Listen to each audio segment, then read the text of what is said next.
I hope you've enjoyed this session. I hope it's all worked technically. I'm sorry we had terrible problems at the beginning with all sound and everything else, but hey, that's the world we live in. At least we can do this live across the world eventually when we get the technology to work.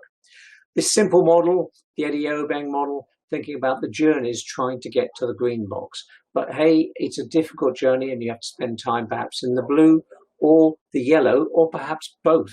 And it's not pleasant. That's why people at the moment are so stressed by COVID. They want certainty, and there will be no certainty for many, many months. Elon Musk changed the world, but doing it in a very, very different way. His communication on Twitter is terrible, but his other communication is brilliant. He's hugely adaptable. He just changes things and just goes with it. His resilience towards failure is unbelievable. Empathy, well, as an individual, I'm not sure, but certainly he empathizes with a whole new generation. And NASA find it quite difficult to get young people to go and work for them now. But hey, Elon Musk clicks his fingers and they all want to go and work for SpaceX. So he's empathizing to the young talent of today. And perhaps that's a role model for leaders around the world. The report, download it. It's all about even the traditional, and I suppose in many ways, traditional project managers are saying that the management is not enough. You have to lead nowadays because the world is so complex. And we looked at, hey, I'm afraid process will only get you so far towards your strategy. You need to have other things, leadership being key, and the ability to adapt to a complex environment. I'll leave you with some hope. The World Economic Forum said a few weeks ago, we will emerge from this period stronger, wiser, and more connected as a global society. So although COVID is a terrible, terrible thing, thousands, hundreds of thousands of people have died before their time, there is opportunity. And as a species, we are incredibly adaptable. We will adapt and we will overcome it. And that applies not just to COVID, but to all of the technical, political, and commercial challenges that we face. All that we have to do is believe.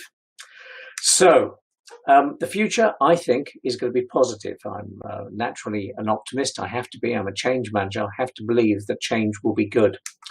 You may have heard about this. I was standing outside my house one night about 2 months ago, and I saw this. It frightened me.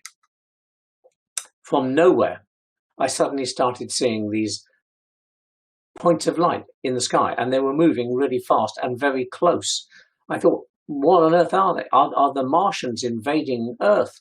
I went on Twitter. The whole place was lighting up. People all over Europe saying, what is happening? Is it the end of the world?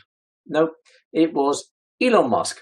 Elon Musk had actually lined up 60 or 70 of his satellites in a straight line and flown them over the world just because he could. And it was an amazing sight. But it made a statement that he is basically going to get control of the whole of space. And by the way, Jeff Bezos, Amazon, are up there too. It's called Blue Origin. And certainly go on the internet and look at that. He's going to change everything, mostly because of space mining. So most minerals on planet Earth will be mined in space within the next 10 years. And so many of the mineral producers on planet Earth will go bankrupt. So the future is ours to create. And I would suggest that with enough enthusiasm and discipline, we can do it.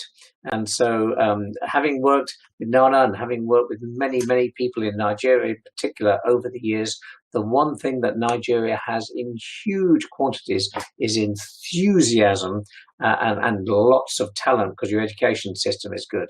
You have an opportunity to do something quite familiar. So get out there. Take care, as they say, not just because of the pandemic, but communication, adaptability, resilience, and empathy. And I wish you a wonderful future. Thank you very much indeed. Now, if I can hand back to Nana, and he will presumably close out the session. Nana, can you hear me? I can hear you still. Thank you so much. So we do have about 10 minutes to take questions. So I'm going to basically throw it open to everyone, and maybe start off with asking a question myself. Adaptability and locality. That would be the direction of my question. So I spent some time in Hong Kong working with them on foreign direct investments. And what I found very, very interesting was that they don't use steel to make when building houses. So one would be surprised that a very developed society like that would basically use steel when building your houses when you are but they use bamboo Yep. actually. Yep. So they basically steel is very expensive, bamboo is available, is cheap, and they were able to take that and build. We're talking about 50-story buildings all made from bamboo. Yep. And they were doing it very, very safely and very, very successfully. So what is the link between adaptability and locality? Being able to take advantage of what is immediately around you in order to move organizations forward. Absolutely right. And I love your example. And I know that more myself because I was working for a large Western contractor and we said, no, you have to use steel. This was for scaffolding in Hong Kong and the accident rate went exponential. And I remember sitting there thinking, but we thought that we were safer than bamboo. But bamboo, they knew it. It was flexible, very resilient in high winds. They had lots of experience of using it. And so that was, yes, locality. It was better. And in the end, we said, look, we're going to drop our global standard because actually their system is better in their area. Lots of people got very upset by that and said, no, we should have one standard. This is the process.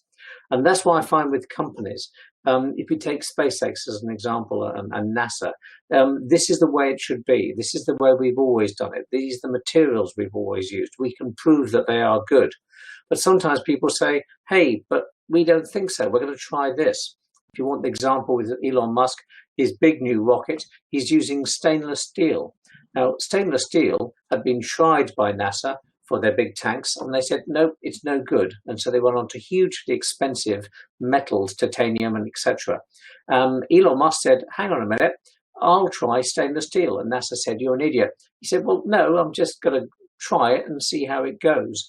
Would you believe he actually managed to pick up, almost free of charge, a lot of stainless steel vessels that NASA had just literally thrown away in the desert because they said it's useless. He actually used them and proved that it could be used.